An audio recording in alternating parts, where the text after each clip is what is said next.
Halo pelajar otomotif, di depan saya sudah ada sebuah multimeter digital memiliki fungsi yang sama seperti multimeter analog, tetapi memiliki sistem yang berbeda. Nanti kita akan melakukan pengukuran menggunakan multimeter ini, tetapi sebelum kita melakukan pengukuran, mari kita identifikasi alatnya terlebih dahulu.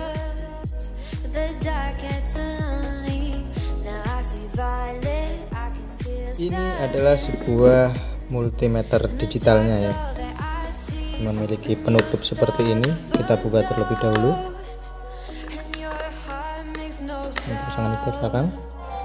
Disebut digital karena menggunakan angka seperti ini ya. Jika pada sistem analog dia menggunakan jarum, sedangkan pada sistem digital ini atau multimeter digital ini dia sudah menggunakan layar seperti ini. Sebelum kita melakukan pengukuran, kita identifikasi alatnya terlebih dahulu. Yang pertama, di sini ada sebuah layar menggunakan sebuah angka-angka dari 7 segmen. Kemudian ke sebelah bawahnya kita di sini ada sebuah atau 5 tombol di mana memiliki fungsi yang berbeda-beda. Yang pertama ini ada tombol select atau untuk memilih.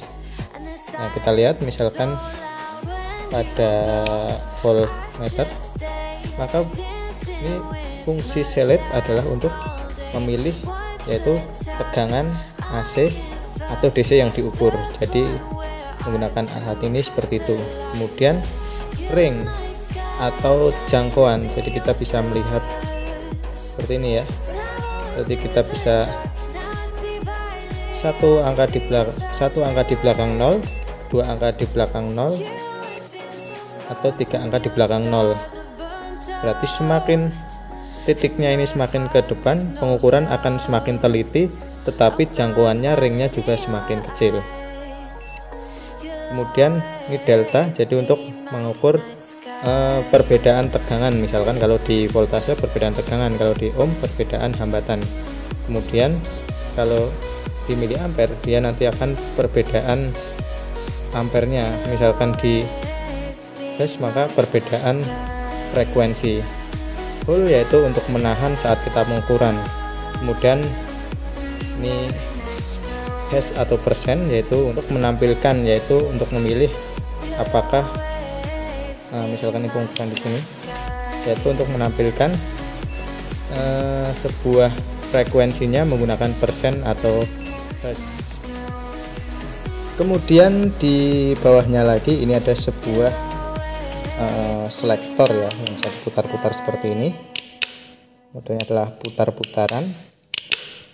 Nah, dalam selektor ini kita bisa melihat di sini ada off, kemudian V, yaitu terus ada tanda DC, kemudian ada tanda AC, kemudian ada logo ohm, kemudian ada logo dioda, kemudian ada logo suara, kemudian ada logo kapasitor.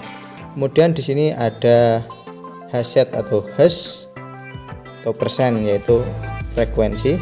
Di sini ada mA atau miliampere. Di sini juga ada sebuah lambang DC, juga ada lambang AC. Kemudian di sini juga terdapat maksimal 400 miliampere usage. Jadi ini menggunakan pelindung sikring. Kita bahas satu persatu adalah volt, yaitu untuk pengukuran tegangan, untuk pengukuran tegangan AC maupun DC.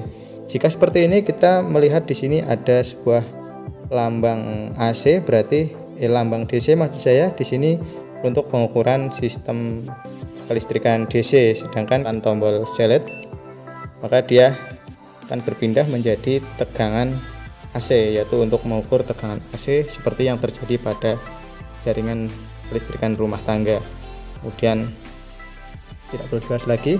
Kemudian di sini kita ada pada ohm ya, di situ ada ohm, kemudian lambang dioda, kemudian suara, kemudian adalah kapasitor.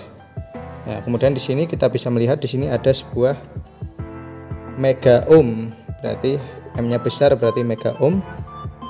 Nah, ini adalah untuk pengukuran ohm. Kemudian kita lihat select, dia akan berganti lambang dioda, yaitu untuk pengukuran sebuah dioda. Kemudian di sini ada ohm, kemudian di sini ada suara, berarti ini untuk mengukur sebuah hambatan, jadi menggunakan, tetapi ini ada suaranya.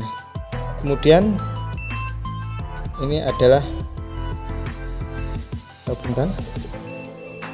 nah, kemudian ada di sini ada sebuah hasset atau hash, yaitu untuk mengukur frekuensi dari listrik ya. Biasanya yang ada frekuensinya itu adalah sebuah listrik rumah tangga atau listrik AC. Kemudian di sini ada sebuah miliampere atau untuk mengukur ampere. Di sini maksimal 400 miliampere, sehingga saya tidak menyarankan hal ini digunakan pada otomotif. Saya lebih menyarankan menggunakan ampermeter yang besar atau menggunakan klemeter yang lebih praktis. Kemudian yang terakhir adalah ada sebuah atau dua buah probe hitam dan merah untuk pengukuran.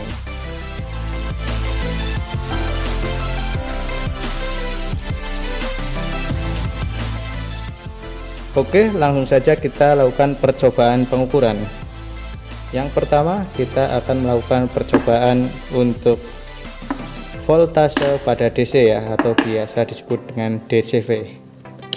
Pada saat pengukuran DC, kita posisikan pada V atau pengukuran voltase ya. Kemudian kita lihat di sini sebuah tanda yang melambangkan tegangan DC. Sudah dipastikan tegangan DC, langsung kita ukur bendanya. Mudah ya, artinya kita tidak perlu melakukan pemilihan jangkauan, hanya melakukan volt. Kemudian kita pilih ketelitiannya, mau berapa angka di belakang koma. Misalkan ini 1 angka di belakang koma, kita bisa langsung ukur. Seperti biasa, positif merah, kemudian hitam pada negatif. Nah, 1,6300 ya. Dia pun otomatis ketelitiannya ya. Apabila kita pastikan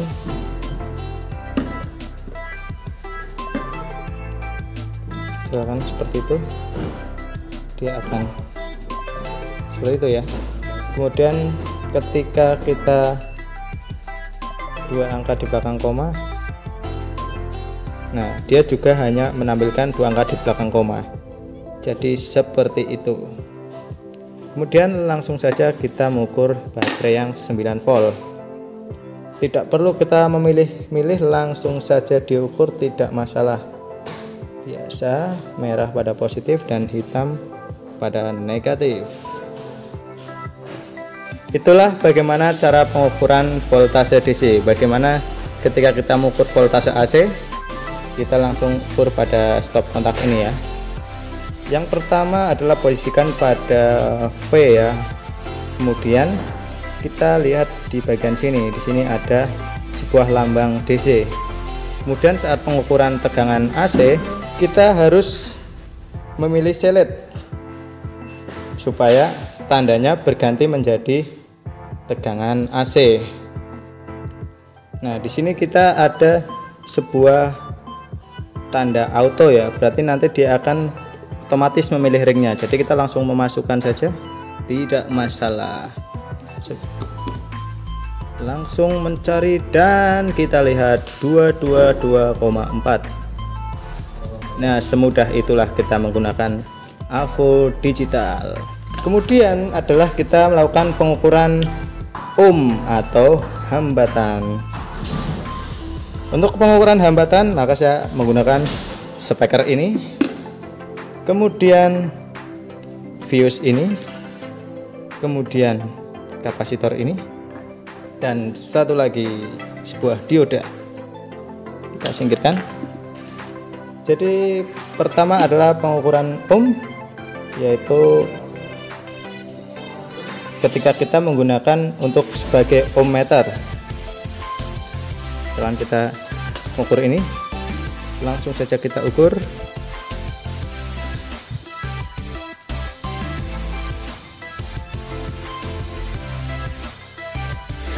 tunggu sampai pergerakannya tidak terlalu besar.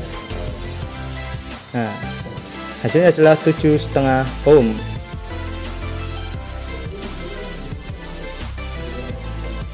Kemudian ketika kita memfungsikannya sebagai, di sini ada gambar dioda ya.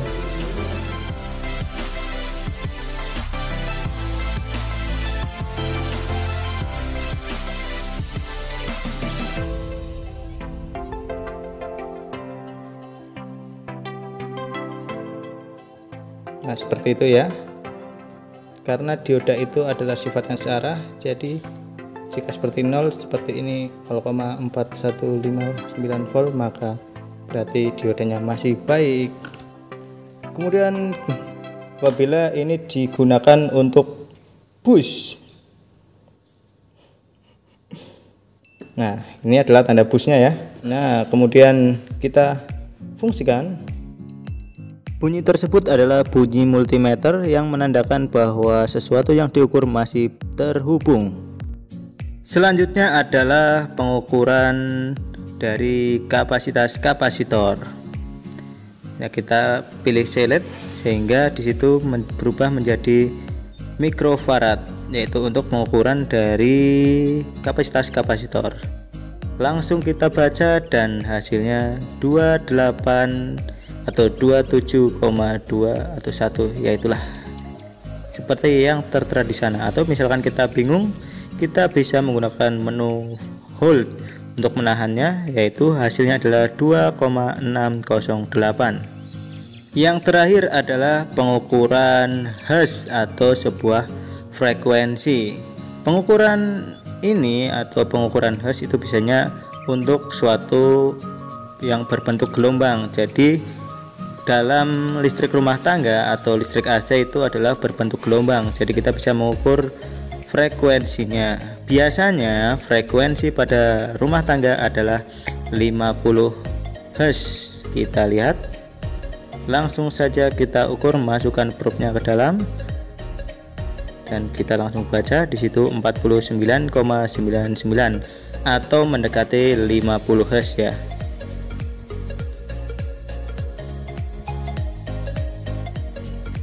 Untuk menu yang terakhir atau fungsi yang terakhir di sini ada MA atau untuk mengukur ampere. Tetapi di sini maksimal adalah 400 mA. Jadi saya tidak menyarankan hal ini digunakan di otomotif. Setelah selesai penggunaan, maka kita posisikan selektor pada posisi off. Kemudian kita rapikan kabelnya dan masukkan pada tempat yang sudah disediakan.